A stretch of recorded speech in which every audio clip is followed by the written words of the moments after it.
Hey friends, I hope you're doing well. I just heard that Dickey Betts has passed away, and I wanted to say a few words and pay tribute, pay my respects.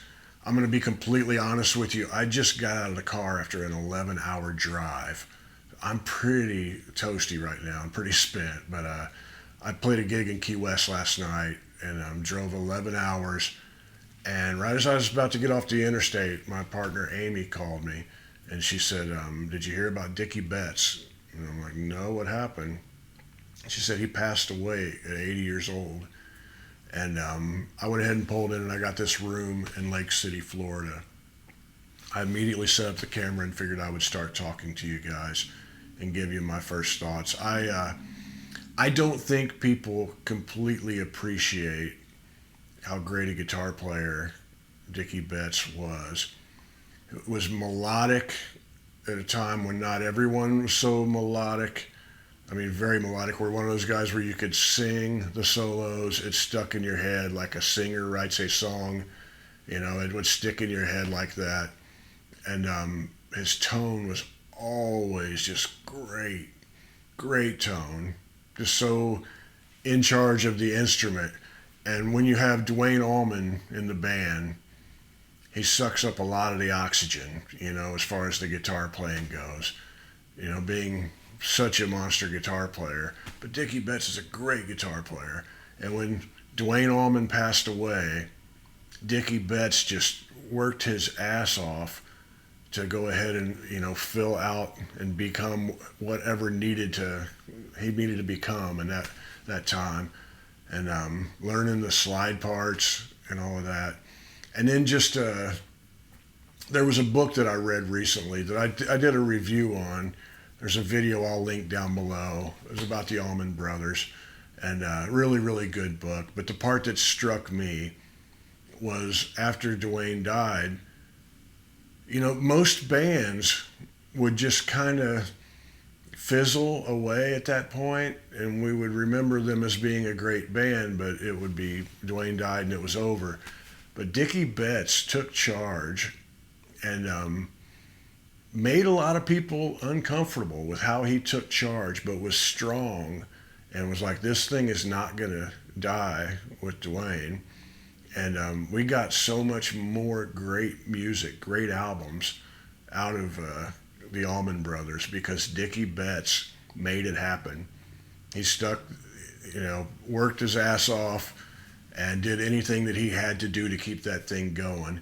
And also, I don't believe he gets the credit that he deserves for being a great songwriter. You know, really wrote some great songs. And there's something I'll reference here a little bit later, but like Ramblin' Man, Bob Dylan, you know, told Dickey's like, I should have wrote that. That's a song I should have wrote. It's a pretty great compliment when Bob Dylan is telling you, I wish I would have wrote that song. It's telling you that's a damn good song, man. You really did a great job with that. And there's a story of Dickey playing it with Dylan, and Dylan, he's like, do you know the words, Bob? And he's like, yeah, I know the words. And he goes out there and he sings it. Bob Dylan is singing it. He's like, it sounds better than anybody's ever sang it before. There's another part of that story where Dickey's asking Bob Dylan's manager, like, why does Bob like me so much? Because they really get along really well and hit it off. And his manager says, you're Bob Dylan's favorite guitar player. You know, he wishes he could play like you. You're everything that he loves about guitar. And, you know, Dickey Betts. Bob Dylan's had a few great guitar players in his band, and he's been around some really great guitar players. But he loved Dickey Betts. And I'll say more about that later.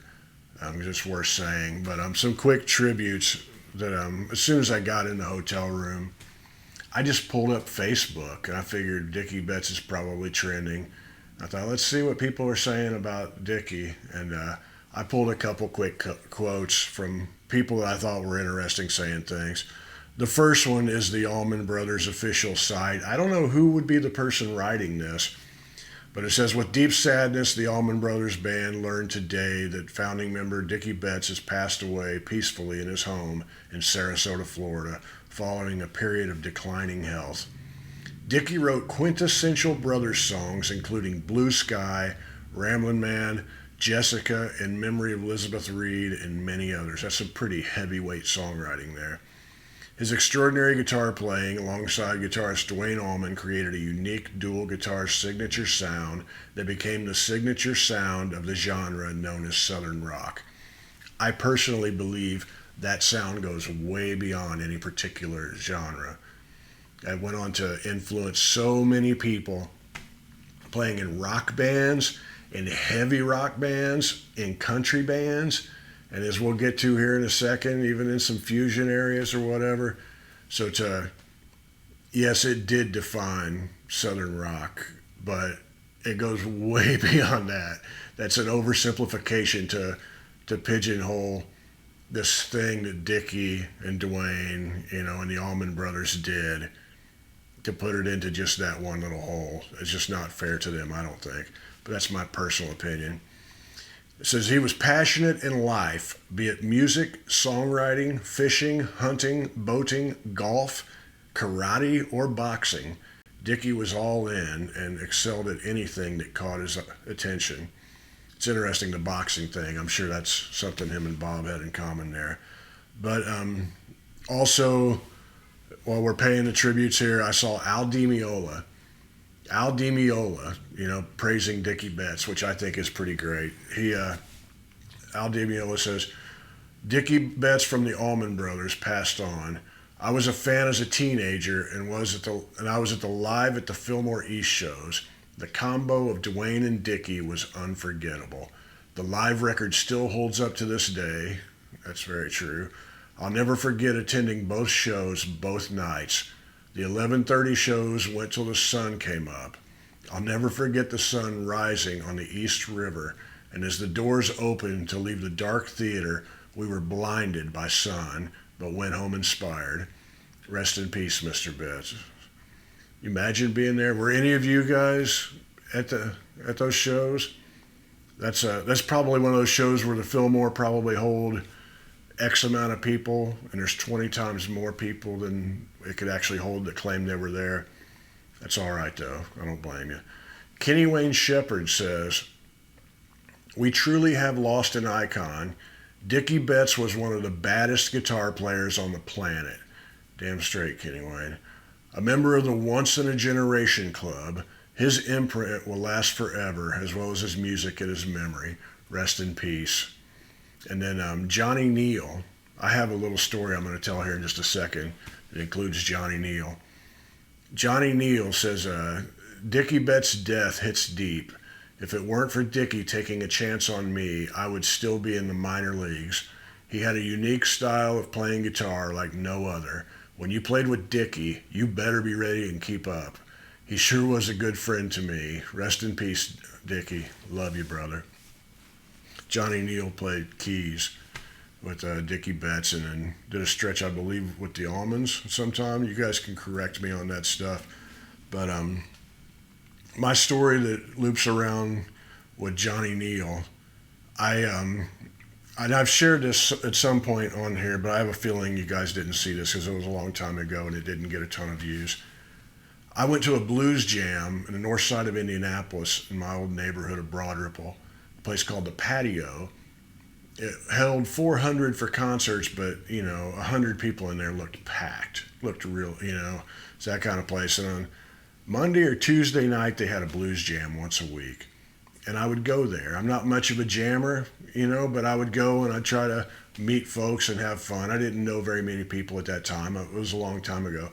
I'm thinking 1988, 89, 91, somewhere in there. It all blurs together.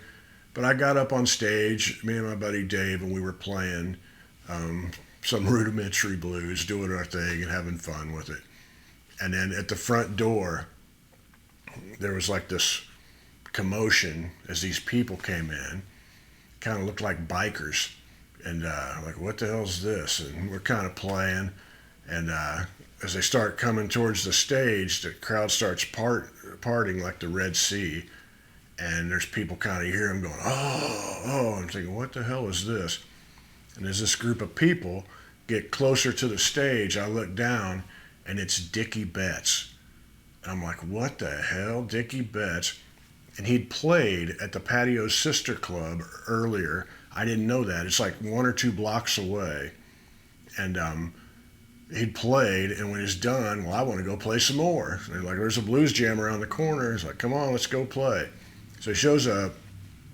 He gets up on the stage, and Johnny Neal is with him. And I, for years, didn't know his name or who it was. He was a blind man who played keys and played his ass off. Really, really great. Really great. And but that's how I remembered him. A great player. And we just, I remember Dickey got up, the guitar, and started playing, and I just backed up slowly. What the hell am I going to do? Dickey Betts, playing with him or whatever. I'm just like, I'm going to blend in. I'm going to play a little bit and support whatever it is, turn the volume down on my guitar a little bit, just stay back and watch the show from the best seat in the house, just right here watching Dickey. And I just kind of went back and blended into the wall and played. I remember we played Stormy Monday. I don't remember what else. We played a few songs. And then it was kind of time for me to get the hell off the stage and move along. And I did. And I just kind of watched, and Dickey played for a little more. But just imagine, you guys have a blues jam in your town. There's the people who show up to the blues jam. These are people that would absolutely freaking love Dickey Betts. And imagine if Dickey Betts walked into your local blues jam. The people there were losing their freaking minds. This is the coolest damn thing. It was really, really great. It was a beautiful thing. And it's one of those things, it's weird how it gets forgotten to history. Years later, that became my home club. I played there 107 times. I worked the door there for a little while. And I would tell this story. I was the last person to ever play that club. And I'm honored to be.